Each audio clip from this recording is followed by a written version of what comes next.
Are there terrorists in your church? Every pastor I've ever asked that question said yes. And that's partly why I wrote this book.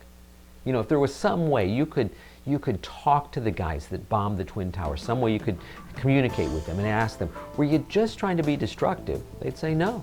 They were doing what they honestly believed their God wanted them to do. As I travel and I minister in churches all across North America, I have encountered people in various kind of churches who are doing horrendously destructive things who honestly believe it's what God wants them to do.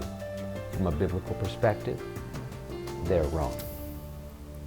You know, the first 3 chapters of this book are a fictional story. It's got a little twist at the end, then goes on and makes application.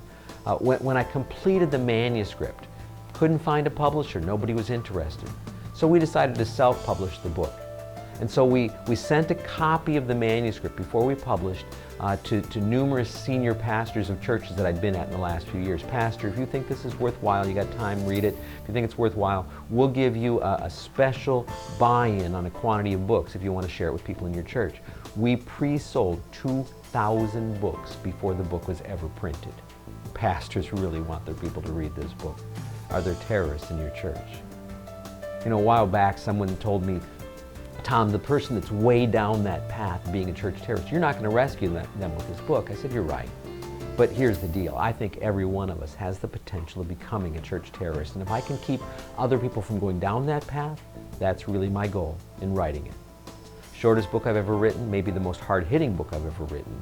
Are there terrorists in your church?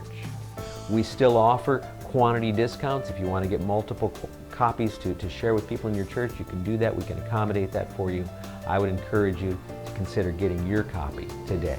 Are there terrorists in your church?